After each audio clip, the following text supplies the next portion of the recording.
મુખ્યમંત્રી ભૂપેન્દ્ર પટેલના હસ્તે મોરબીમાં વિકાસના કામોનું લોકાર્પણ અને ખાતમુહૂર્ત કરવામાં આવ્યું। મુખ્યમંત્રીએ 1042 કરોડના વિકાસ કામોની ભેટ આપી છે। મુખ્યમંત્રી ભૂપેન્દ્રભાઈ પટેલે કાર્યક્રમનું ઉદ્ઘાટન પણ કર્યું।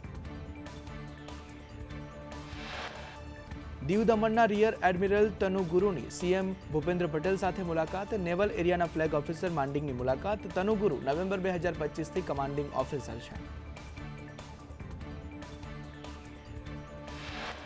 જૂનાગઢમાં મોબાઈલના વેપારીને માર મારવાના કેસમાં મોબાઈલના વેપારીઓએ બંધ પાડીને વિરોધ દર્શાવ્યો। વેપારીઓએ ધારાસભ્ય સંજય કોરડિયાને રજૂઆત કરી છે।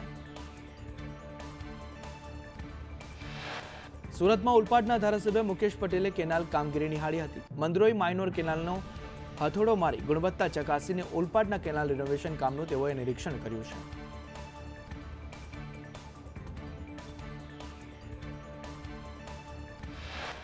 અમદાવાદમાં શ્વાનને જાહેરમાં ખોરાક નહીં નાખી શકાય। શ્વાનના વધતા ત્રાસને પગલે એએમસી સીએનસીડીનો આ નિર્ણય છે। 7 ઝોનમાં 100 સ્થળોએ ડોગ ફીડિંગ સ્પોટ નક્કી કરવામાં આવ્યા છે।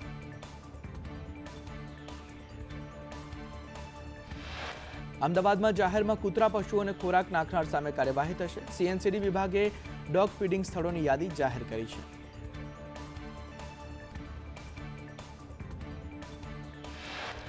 રાજકોટમાં કોળી સમાજનું સંમેલન મળ્યું। સંમેલનમાં પૂર્વ સાંસદ દેવજી ફતેપરાએ કહ્યું કે સંમેલનની સમાજના આગેવાનોને જાણ નથી કરાઈ। નવનીત મામલે સરકારે યોગ્ય કાર્યવાહી કરી છે।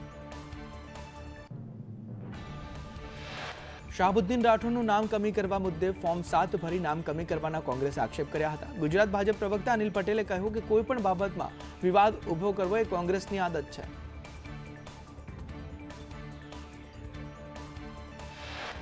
ભાજપે કહ્યું કે કોઈ પણ વ્યક્તિ ફોર્મ નંબર 7 ભરી શકે।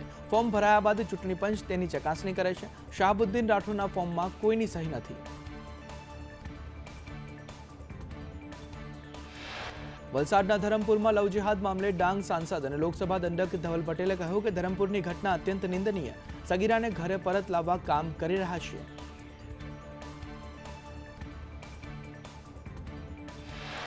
સાંસદ ધવલ પટેલે કહ્યું કે વિધર્મીને કડક સજા અપાવવા પ્રયાસ કરીશું। દાખલો બેસાડવા લાયક સજા કરીશું। હિન્દુ યુવતીને કોઈ ભગાડવાની હિંમત નહીં કરે।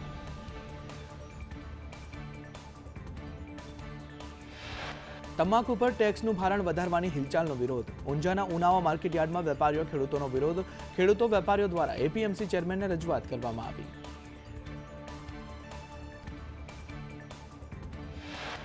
તમાકુ પર ટેક્સ વધશે તો વેપારીઓ ખરીદી નહીં શકે। ઊંઝા તાલુકા સહિત જિલ્લામાં મોટા પ્રમાણમાં તમાકુનું વાવેતર।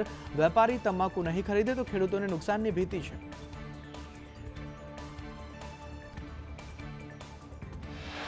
તારાપુર ગ્રામ પંચાયતને લાઇટ બિલ ભરવા દાન લેવું પડ્યું। 20 લાખ રૂપિયા લાઇટ બિલ ભરવા માટે દાન લીધું। તારાપુરના અને વિદેશમાં રહેતા વ્યક્તિએ આ દાન આપ્યું।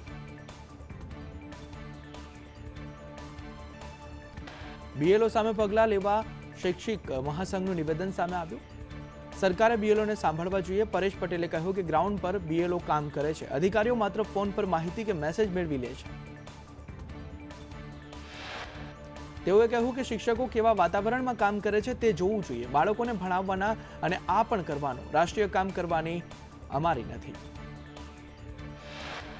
ગુજરાત સહિત દેશમાં વસ્તી ગણતરીની તૈયારીઓ। વસ્તી ગણતરી પહેલા મકાનોની ગણતરી થશે। વસ્તી ગણતરી માટે શૈક્ષિક સંઘની 13 મુદ્દા પર રજૂઆત કરવામાં આવી છે। વસ્તી ગણતરીમાં અન્ય સરકારી કેડરનો સમાવેશ કરવા રજૂઆત કરવામાં આવી। 26 વિભાગના કર્મીઓને વસ્તી ગણતરીમાં સમાવવા રજૂઆત કરવામાં આવી છે। સહાયક અને શિક્ષકોને 2 કરોડનો વીમો આપવા પણ માંગ ઉઠી છે। મેઘરજના ઈપલોડાના સરપંચને લઈ મોટો વિવાદ સર્જાયો। સરપંચને 3 સંતાનો હોવાની અરજી ટીડીઓને મળી છે। ટીડીઓ દ્વારા પુરાવા સાથે હાજર રહેવા સરપંચને નોટિસ આપવામાં આવી છે। નડિયાદમાં પાણી ભરાવાની સમસ્યાથી છુટકારો મળશે। કાંસ પરના દબાણો હટાવવાની કામગીરી પૂરજોશમાં। સરદાર ભવનથી લઈ માહિતી ભવન સુધી દબાણો હટાવવામાં આવશે। કાંસને નવું બનાવવાનું ટેન્ડર મંજૂર થતા કામગીરી કરાશે। ડેપ્યુટી કમિશનરે કહ્યું કે કાંસ પર થયેલા દબાણો દૂર કરવામાં આવશે।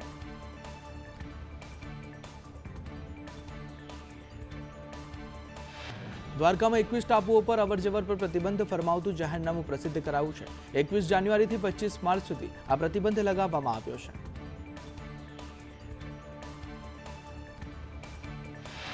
દેશની સુરક્ષાને લઈ યુજીસીએ તમામ કોલેજ માટે એડવાઇઝરી જાહેર કરી. સંવેદનશીલ માહિતી શેર કરવાને લઈ માર્ગદર્શિકા જાહેર. સુરક્ષા સાથેની સંવેદનશીલ માહિતી ચોરવા મોડસ ઓપરેન્ડી.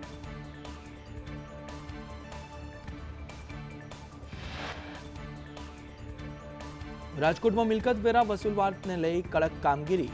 બાકી વેરા વસૂલાત માટે હોર્ડિંગ બોર્ડ લગાવવામાં આવ્યા. મિલકત ધારકોના નળ કનેક્શન કાપી નાખવાની ચીમકી પણ આપવામાં આવી છે. વડોદરાના ગોરવામાં બેટરીના ગોડાઉનમાં ભીષણ આગ લાગતા દોડધામ મચી. શોર્ટ સર્કિટના કારણે આગ લાગ્યાનું અનુમાન. ફાયર વિભાગે આગ પર કાબુ મેળવી લીધો.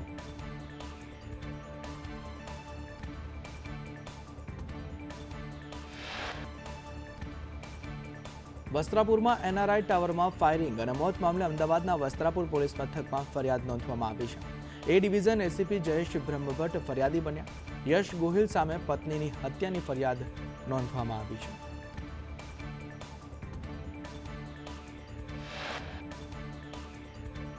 સુરતના પાંડેસરામાં 14 વર્ષની કિશોરી સાથે દુષ્કર્મ કરનાર આરોપી ઝડપાયો છે. પાડોશીએ છત ઉપર લઈ જઈ દુષ્કર્મ આચર્યું હતું. પોલીસે 20 વર્ષીય વિકાસ બિરુની ધરપકડ કરી આગળની કાર્યવાહી હાથ ધરી છે.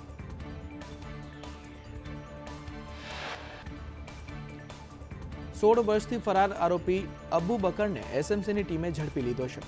આરોપી ધાડ જેવા ગંભીર ગુનાઓમાં ફરાર હતો. આરોપી પર 10,000નું ઇનામ પણ જાહેર કરવામાં આવ્યું હતું.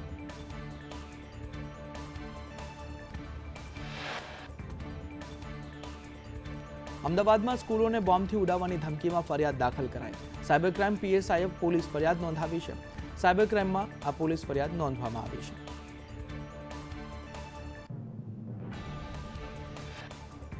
અમદાવાદ ગાંધીનગરમાં 15 ડિગ્રીથી તાપમાન નીચું રહેશે. અન્ય કેટલાક શહેરોમાં તાપમાન 15 ડિગ્રીથી નીચું રહેશે. સવારે પવનની ગતિ 15 થી 20 કિલોમીટર પ્રતિ કલાકની રહેવાની છે.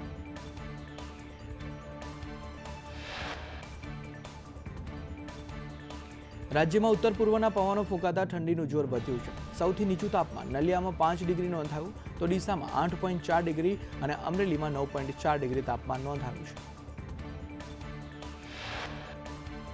રાજકોટમાં 9.5 ડિગ્રી, ભુજમાં 9.8, ગાંધીનગરમાં 11 અને દ્વારકામાં 12.2 ડિગ્રી તાપમાન નોંધાયું છે. અમદાવાદમાં 12.5 ડિગ્રી, વડોદરામાં 12.8 ડિગ્રી, ભાવનગરમાં 13.1 અને સુરતમાં 14.2 ડિગ્રી તાપમાન નોંધાયું છે. અંબાલાલ પટેલની આગાહી અનુસાર ફેબ્રુઆરી માસમાં કમોસમી વરસાદ પડશે.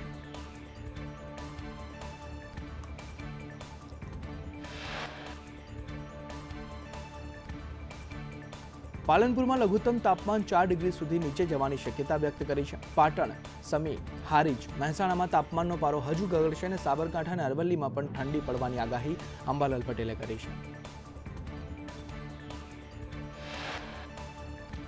આગાહી અનુસાર ફેબ્રુઆરીના પ્રથમ સપ્તાહમાં ઠંડી વધશે. ગાંધીનગર, અમદાવાદમાં ઠંડીનો ચમકારો રહેશે. મધ્ય ગુજરાતમાં પણ ઠંડીમાં વધારો થશે. કચ્છમાં લઘુત્તમ તાપમાન 8 ડિગ્રીથી નીચું જશે. અંબાલાલ પટેલે કહ્યું કે રાજ્યમાં પવનની ગતિમાં પણ વધારો થશે. 27-28 જાન્યુઆરીએ પશ્ચિમી વિક્ષેપથી ઠંડી ઘટી જશે. ઉત્તર અને મધ્ય ગુજરાતમાં હળવો વરસાદ પડી શકે છે. રાજ્યના ઘણા ભાગોમાં વાદળછાયું વાતાવરણ જોવા મળશે.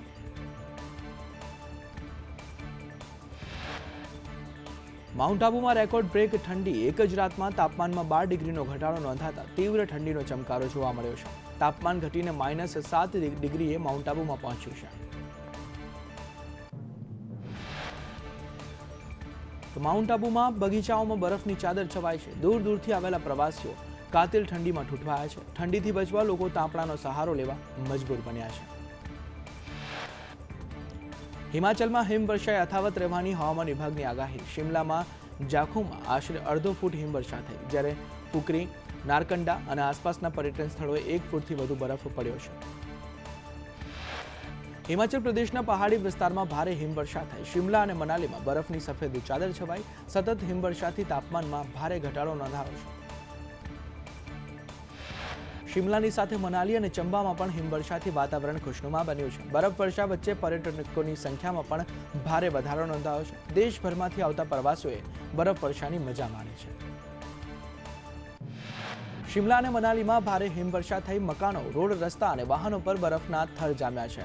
હિમાચલના પહાડો સફેદ રંગમાં રંગાયા. વૃક્ષો અને મેદાનો પર જ્યાં જુઓ ત્યાં બરફ જ બરફ નજરે પડ્યું છે.